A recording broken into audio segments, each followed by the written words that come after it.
सारी दुनिया है लॉकडाउन में, कोरोना है सबका रोना। डरने वाली बात नहीं है, सावधानी हमको रखनी है। 1 मीटर की दूरी से ही बात है हम सबको करनी है। बच्चों आओ पढ़ो सभी, कोरोना से डरो नहीं। बच्चों आओ पढ़ो सभी, कोरोना से डरो नहीं। पढ़ना लिखना है सबको, आगे बढ़ना है सबको।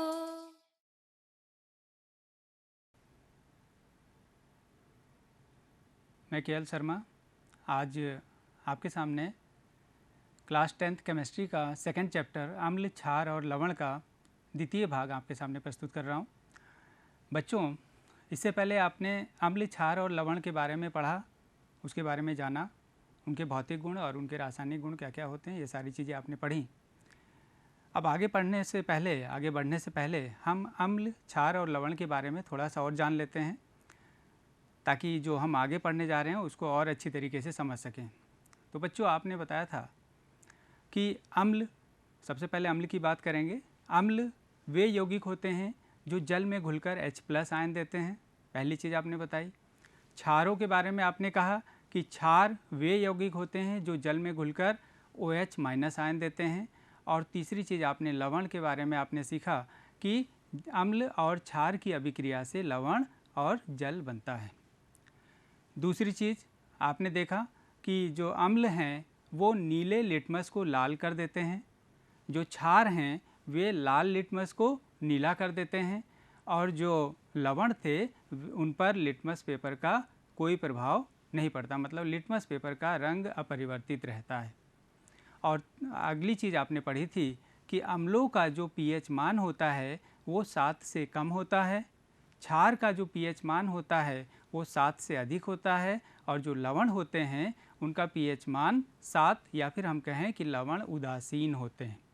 तो बच्चों, आज हम इससे आगे के टॉपिक आगे बढ़ते हैं अम्ल, क्षार और लवण के बाद, और अब हम पढ़ेंगे आप pH स्केल के बारे में।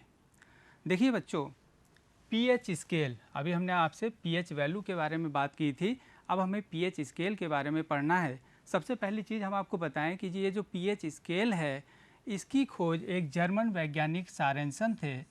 इन्होंने सन 1909 में pH स्केल की खोज की थी। ठीक है, जर्मन वैज्ञानिक सारेंसन ने सन 1909 में pH स्केल को प्रस्तुत किया। तो pH स्केल क्या है बच्चों? जब किसी भी विलयन में उपस्थित हाइड्रोजन आयन की सांद्रता ज्ञात करने के लिए एक स्केल को विकसित किया गया है, जिसे हम लोग क्या कहते हैं? pH स्केल कहते हैं। ठीक है, pH ये जो है, ये में जो P है वो जर्मन भाषा के शब्द पोटेंज या फिर पुशांस भी इसको कहा जाता है, इससे लिया गया है। और P का मतलब आप देख रहे हैं यहाँ पे क्या होता है? पावर।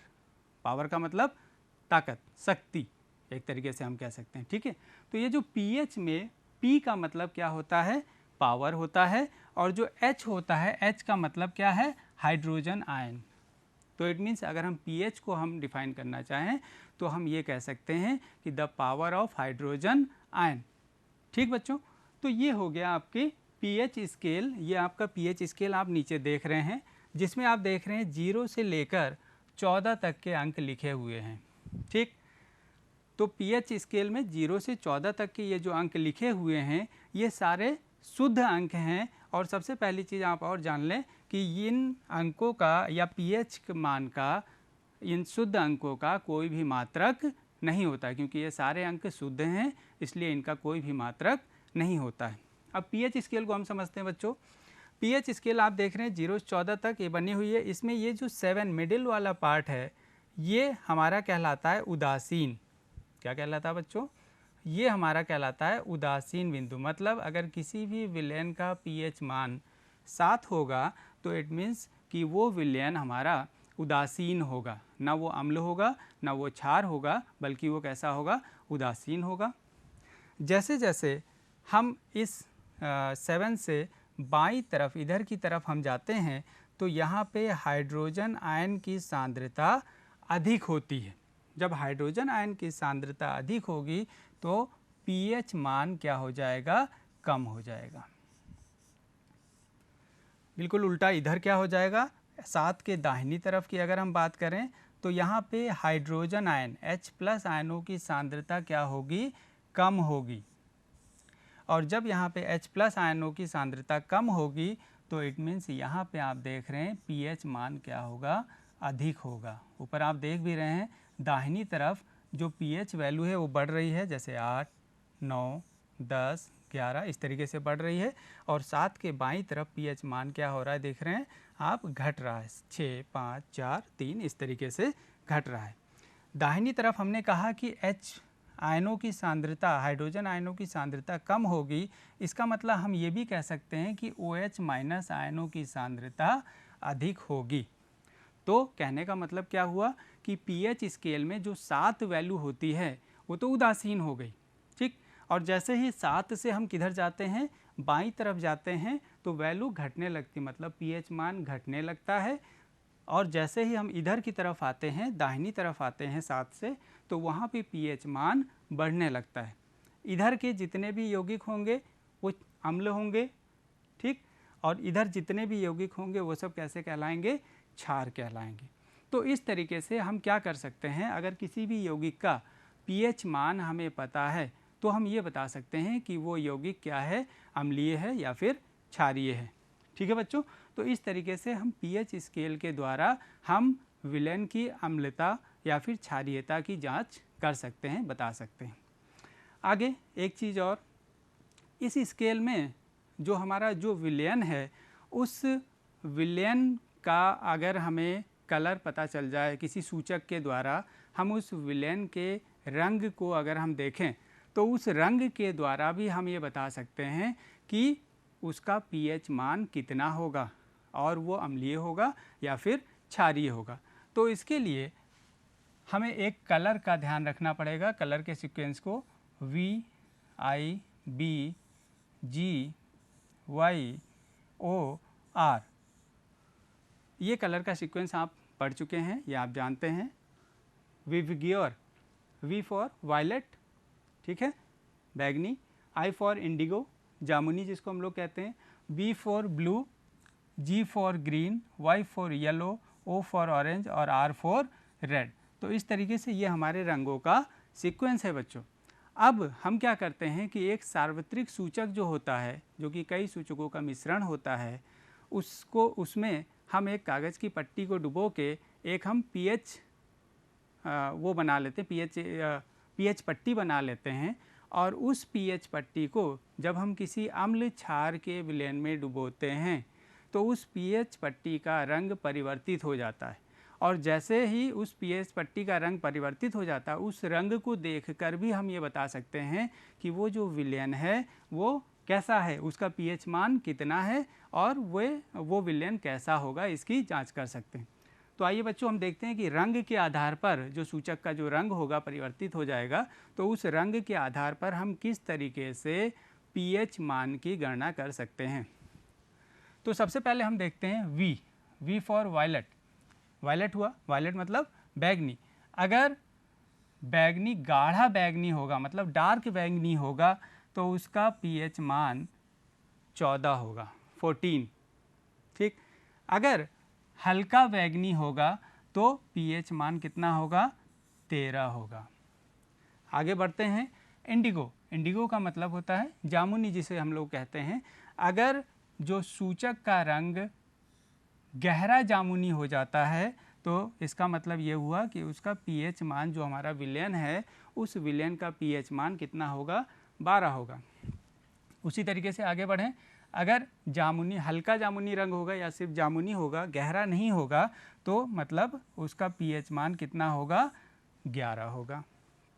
आगे बढ़ें, B फॉर ब्लू मतलब नीला। अगर नीला, गहरा नीला होगा तो इसका मतलब उसका pH मान कितना होगा, 10 होगा। और वहीं पे अगर हल्का नीला होगा तो उसका pH मान कितना होगा, 9 होगा। समझ रहे हैं बच्चों। तो गहरा, हल्का, गहरा, हल्का, गहरा, हल्का, मतलब गहरा वायलेट, हल्का वायलेट, गहरा इंडिगो, हल्का इंडिगो, गहरा नीला और हल्का नीला। तो इस तरीके से हमने क्या किया है, देखिए पीएच वैल्यू हमने निकाल ली कि उस विलेन की पीएच वैल्यू क्या होगी। आगे बढ़ते हैं, यहाँ तक हम लोग आ गए। 8 यहाँ की अगर हम बात करें तो यहाँ पे आप देख रहे हैं अगर किसी विलेन का जो रंग है वो कैसा होगा, आपने यहाँ तक ब्लू था और ब्लू और ग्रीन होगा, मतलब विलेन का जो रंग होगा BG, ब्लू भी हो, ब्लू और ग्रीन का मिक्सचर होगा, तो उसका जो पीएच मान होगा वो लगभग कितना होगा, 8 होगा। और 7 आप जानते हैं कि वो उदासीन होता है, मतलब अगर विलेन का रंग कैसा होगा, ग्रीन होगा, मतलब सूचक का रंग ग्रीन होगा, तो हम कहेंगे कि वो कैसा विलेन है, उदासीन विलेन है।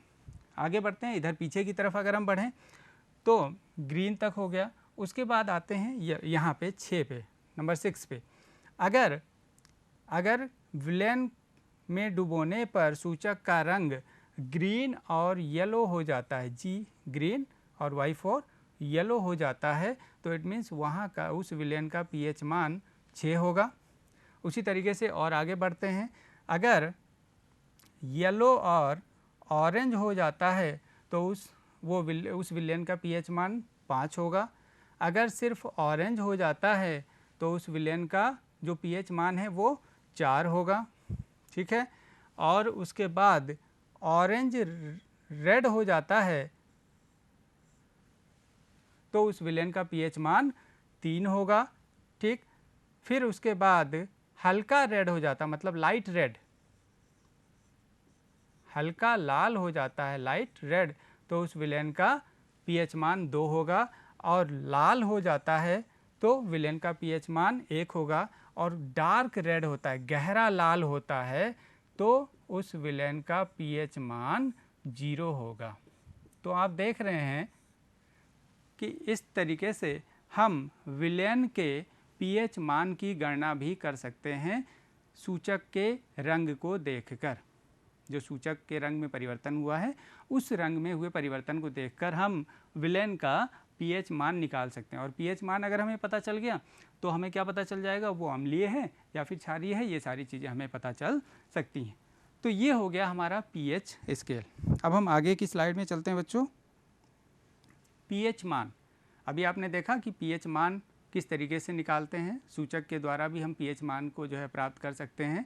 पीएच मान अलग अलग चीज़ों के, अलग अलग यौगिकों के पीएच मान, जैसे हम यहाँ पे देख रहे हैं जल का जो पीएच मान होता है वो 7 होता है। जल का पीएच मान 7 होने का मतलब ये हुआ कि जल कैसा है, उदासीन है, न्यूट्रल है, ठीक है। दूसरी चीज़, दूध का जो पीएच मान होता है वो 6.4 होता है। अगर हम इस स्केल में देखें तो ये न्यूट्रल है, 6.4 जैसे ही जाएगा तो 6.4 का मतलब लगभग यहाँ पे कहीं पे आएगा। इसका मतलब जो दूध है वो क्या है, हल्का सा अम्लीय है, या फिर हम इसको ये कह सकते हैं कि ये दुर्बल अम्ल भी है, ठीक है। आगे हम बढ़ें, सिरके की बात करें तो सिरके का पीएच मान 3 होता है। तो 3 कहाँ पे है बच्चों, यहाँ पे कहीं पे आएगा। तो इसका मतलब चूँकि 7 से बाईं तरफ जितनी भी चीज़ें होंगी वो सब अम्लीय होंगी, और 7 से दाहिनी तरफ जो भी पीएच मान होगा आएगा तो वो सारी चीज़ें क्षारीय होंगी। तो यहाँ पे आ गया है सिरके का पीएच मान 3, आप देख रहे हैं, तो 3 यहाँ पे आएगा। इसका मतलब ये क्या होगा, सिरका अम्लीय होगा, काफ़ी अम्लीय होगा। उसके बाद आगे मानव रक्त का पीएच मान 7.4 होता है। मानव 7.4 का मतलब क्या हुआ कि ये 7 यहाँ पे न्यूट्रल था, उससे थोड़ा सा आगे आएगा यहाँ पे कहीं, तो इसका मतलब ये हुआ कि मानव का जो रक्त है वो एक तरीके से दुर्बल क्षारीय है ना, हल्का सा क्षारीय है। शराब का पीएच मान आता है 2.8। 2.8 कहाँ पे आएगा, 2.8 लगभग आपका आएगा यहाँ कहीं पे, क्योंकि ये 0 से शुरू है, 0 1 2 इस तरीके से शुरू है ये स्केल, तो 2.8 आपका आएगा यहाँ पे। यहाँ पे आने का मतलब ये हुआ कि शराब जो है वो क्या होती है, काफ़ी अम्लीय होती है, और इसीलिए कहा जाता है कि जो शराब का सेवन है वो हमारी सेहत के लिए हानिकारक होता है। आगे बात करें आंसू, आंसू का जो पीएच मान होता है वो 7.4 होता है, मतलब कि उदासीन से थोड़ा सा इधर क्षारीय की तरफ होता है। और समुद्री जल का जो पीएच मान होता है वो 8.5। 8.5 किधर आएगा, इधर क्षारीय की तरफ, 8.5 लगभग यहाँ पे आएगा। तो इस तरीके से हम पीएच मान को देखकर हम ये बता सकते हैं कि वो यौगिक क्या है, अम्ल है या फिर क्षार है। तो आगे चलते हैं बच्चों। दैनिक जीवन में पीएच का महत्व। दैनिक जीवन में क्या पीएच का महत्व है? क्या पीएच का हमारे दैनिक जीवन में कोई प्रभाव पड़ता है? इस चीज़ को जानने के लिए कुछ पॉइंट यहाँ दिए गए हैं, उसको हम देखते हैं। देखिए, पहला पॉइंट आपसे कह रहा है कि क्या पौधे और पशु पीएच मान के प्रति संवेदनशील हैं? मतलब पौधे और जो पशु हैं वो सब पीएच मान के प्रति संवेदनशील होते हैं या नहीं होते हैं? तो बच्चों, सबसे पहली चीज़ हम बात करें अपने मानव शरीर की, तो जो मानव शरीर है वो 7.0 से 7.8 तक के परास में अच्छी तरीके से कार्य कर सकता है, या हम ये कहें कि मानव जीवन 7.0 से 7.8 तक जीवित रह सकता है, मानव जीवित रह सकता है। ठीक है, तो मानव का जो परास हो गया वो कितना हो गया? 7.0 से 7.8 तक हो गया। हम बात करें अगर वर्षा की, जो वर्षा होती है, तो वर्षा जल का पीएच मान हम जानते हैं कि अगर 5.6 से कम हो जाता है तो हम उस वर्षा को क्या कहते हैं बच्चों? उस वर्षा को हम कहते हैं अम्लीय वर्षा। मतलब वर्षा का जल का पीएच मान अगर 5.6 से कम हो जाता है तो उसको कहा जाता है कि वो अम्लीय वर्षा है। ठीक है, ये जो अम्लीय वर्षा जब होगी तो हमारे घरों के द्वारा, पाइप के द्वारा, अन्य जो साधन हैं उनके द्वारा ये वर्षा का जल कहाँ जाएगा? नदियों में जाएगा। और नदियों में जाने के बाद जो नदी के जल का जो पीएच मान होगा वो इसके मिलने से वो और कम हो जाएगा। जब कम हो जाएगा तो क्या होगा? वहाँ पे नदी में बहुत सारे जीव जंतु होते हैं, बहुत सारे पेड़ पौधे छोटे छोटे होते हैं, तो पीएच मान कम होने से कहीं ना कहीं उन पर भी संकट आ जाएगा। ठीक है ना? तो इट मीन्स क्या हुआ कि नदी के जल पर भी पीएच का मान का प्रभाव पड़ता है। इसके साथ साथ नदी के जल को क्या पशु पंछी ये सब लोग भी ग्रहण करते हैं, तो वहाँ पे भी सारे की सारे पशु पंछियों पर, पौधों पर, सभी के सभी पर पीएच मान का प्रभाव पड़ता है। उससे क्या हो जाता है? कहीं ना कहीं हमें परेशानी होती है। तो इसका मतलब कि पौधे और पशु पीएच मान के प्रति संवेदनशील होते हैं। दूसरी चीज़, आपके बगीचे की मिट्टी का पीएच मान कितना है? हम अपने बगीचे में बहुत सारे फूल पौधे, पेड़ पौधे छोटे छोटे वो सब लगाते हैं। अगर मिट्टी अच्छी नहीं होगी, मतलब मिट्टी का पीएच मान सही नहीं होगा, तो वहाँ पे हमारे जो पौधे हैं छोटे छोटे या जो भी हैं उनका विकास अच्छी तरीके से नहीं हो सकता है। तो सबसे पहले क्या करना होता है बच्चों कि उस मिट्टी का पीएच मान निकाल लिया जाता है, या उसको जो है निकाल लेना होता है, जिससे कि हम ये पता कर सकें कि उस मिट्टी में कौन सी चीज़ अच्छी उग सकती है, और अगर हमें कोई स्पेशल चीज़ उगानी है तो उसके लिए किस प्रकार के रसायन का प्रयोग किया जा सकता है, किस प्रकार के उर्वरकों का प्रयोग किया जा सकता है, ये हमें मिट्टी के पीएच मान से पता चल जाता है। वैसे हमारी बगीचे की मिट्टी का जो पीएच मान है लगभग 6.5 या हम ये कह सकते हैं कि 7 के आसपास ही रहना चाहिए, तभी हमारे जो छोटे छोटे पेड़ पौधे हैं वो अच्छी तरीके से विकास कर सकते हैं। ठीक है, नेक्स्ट पॉइंट की तरफ जाते हैं। हमारे पाचन तंत्र का पीएच मान कितना है? पाचन तंत्र, जो हम भोजन ग्रहण करते हैं वो हमारे पेट में जाकर आमाशय के द्वारा उसको पचा लिया जाता है। आमाशय क्या करता है? आमाशय एक विशेष प्रकार का अम्ल HCl स्रावित करता है, जो कि हमारे भोजन को पचाने में सहायक होता है। आप सभी लोग जानते हैं इस चीज़ को। तो जब कभी कोई मसालेदार या फिर हैवी भोजन कर लिया जाता है तो अधिक एसिड के स्रावण से क्या होता है कि पेट में, उदर में दर्द होने लगता है, जलन होने लगती है। तो इस प्रकार से उस दर्द को, उस जलन को मिटाने के लिए हमें क्या किया जाता है? एंटासिड का प्रयोग किया जाता है। जैसे हमने पहले भी आपको बता चुके हैं कि अगर आपके पेट में एसिडिटी बनी है तो उसको समाप्त करने के लिए, उस समस्या से छुटकारा पाने के लिए हमें क्या करना होगा? एक ऐसे क्षारक का प्रयोग करना होगा जो कि उसकी पेट की अम्लीयता को ख़त्म कर दे। ठीक, तो यहाँ पे भी क्या करना होगा? हमें एक क्षारक, कोई ऐसी चीज़ लेनी होगी जिससे कि पेट की अम्लीयता समाप्त हो। जैसे हम लोग नॉर्मली घर में क्या ले लेते हैं? इनो भी ले लेते हैं। ठीक उसी तरीके से हमने इससे पिछले वाले लेक्चर में आपको बताया था कि बेकिंग सोडा जो होता है उसको भी लिया जा सकता है, ठीक है ना। अच्छा, हमारे पाचन तंत्र का जो पीएच मान होता है वो लगभग 6.8 होता है, ठीक है बच्चों। और अगला चीज़, पीएच मान परिवर्तन के कारण दंत क्षय का मतलब दांतों का टूट के धीरे धीरे गिर जाना, है ना, धीरे धीरे दांतों का टूटना दंत क्षय कहलाता है। देखिए, हम लोग जो भोजन करते हैं, भोजन करने के बाद हम अगर ब्रश न करें तो क्या हो जाता है कि भोजन के छोटे छोटे जो कण हैं वो हमारे दांतों में ही बैठे रहते हैं, वहीं पे चिपक जाते हैं। उसके बाद क्या होता है कि जो बैक्टीरिया हैं वो उनका निम्नीकरण करते हैं और HCl अम्ल जो है वहाँ पे पैदा हो जाता है, उत्पन्न हो जाता है। तो HCl अम्ल के कारण जो हमारे दांत हैं उनका क्या होने लगता है, क्षय होने लगता है। अगर हमारे दांत का पीएच मान 5.5 से कम हो जाता है तो वहाँ पे दांतों का क्षय होना शुरू हो जाता है। तो इसके लिए हमें क्या करना होता है कि एक अच्छे क्षारकीय टूथपेस्ट का प्रयोग करना होता है जो इसमें अम्ल बन रहा है उसको समाप्त कर दे या उदासीन कर दे, है ना। आगे बच्चों, विरंजक चूर्ण क्या होता है। देखिए, सबसे पहले तो जब बुझे हुए चूने का फार्मूला आप लोग जानते हैं, CaOH का होल ट्वाइस। जब बुझे हुए चूने पर क्लोरीन की क्रिया कराई जाती है, देखिए जब बुझे हुए चूने पर क्लोरीन की क्रिया कराई जाती है तो क्या बनता है, विरंजक चूर्ण बनता है। विरंजक चूर्ण CaOCl2, इसको हम लोग क्या कहते हैं, विरंजक चूर्ण कहते हैं, या फिर जिसे हम लोग ब्लीचिंग पाउडर के नाम से भी जानते हैं, ठीक है। तो जब बुझे हुए चूने पर क्लोरीन की क्रिया कराई जाती है तो विरंजक चूर्ण प्राप्त होता है। नेक्स्ट, विरंजक चूर्ण का क्या क्या उपयोग है। देखिए, विरंजक चूर्ण का सबसे पहला जो उपयोग है वो वस्त्र उद्योग में, कागज़ की फैक्ट्रियों में विरंजक चूर्ण का प्रयोग किया जाता है। रासायनिक उद्योगों में उपचायक के रूप में विरंजक चूर्ण का प्रयोग किया जाता है और पीने वाले जल को जीवाणुओं से मुक्त करने में भी विरंजक चूर्ण का प्रयोग किया जाता है। मतलब पीने वाला पानी उसमें जीवाणु हैं तो विरंजक चूर्ण डाल के उसको शुद्ध किया जाता है, ठीक है।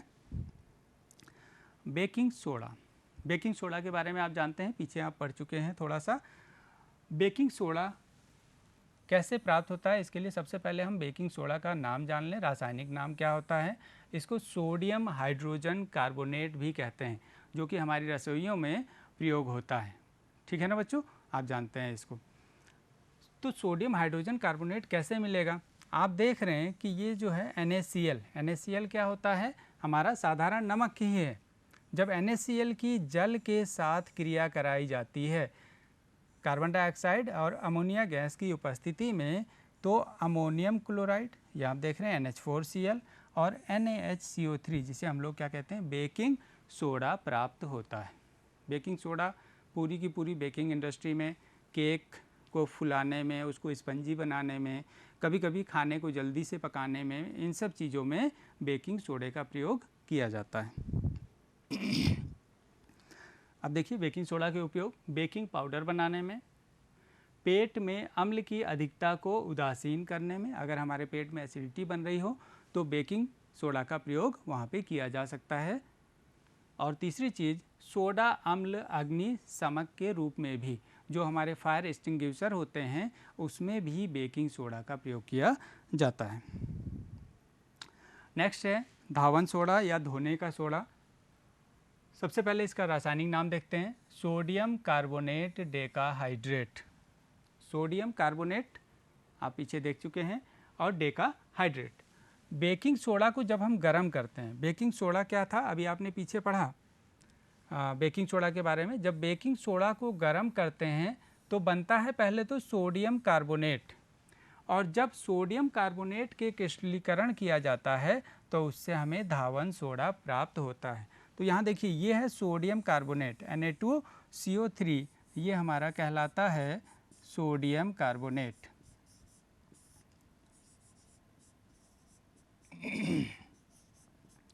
जब सोडियम कार्बोनेट की जल के साथ क्रिया कराई जाती है तो आप ये देख रहे हैं Na2CO3.10H2O मतलब धावन सोडा प्राप्त होता है।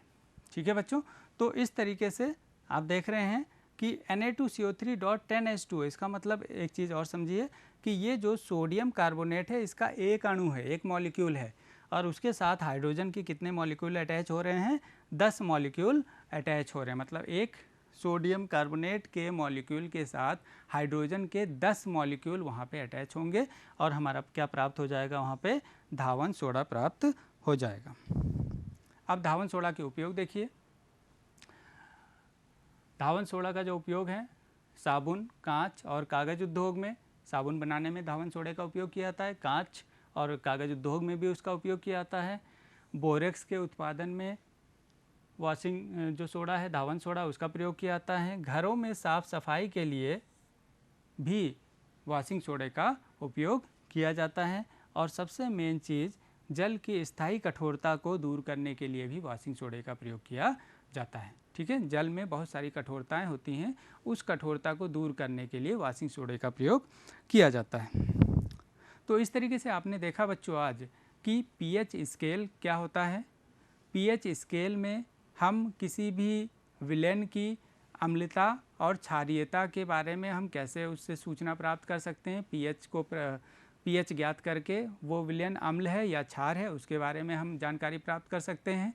उसके बाद आपने पढ़ा कि विभिन्न जो यौगिक हैं उनके पीएच मान क्या होते हैं, और उसके बाद आपने बेकिंग सोडा, धावन सोडा के बारे में पढ़ा और उसके उपयोगों को देखा कि उनके कौन कौन से उपयोग हैं। अब आपको कुछ होमवर्क दे देते हैं। पहला जो है क्वेश्चन, कोई विलयन लाल लिटमस को नीला कर देता है।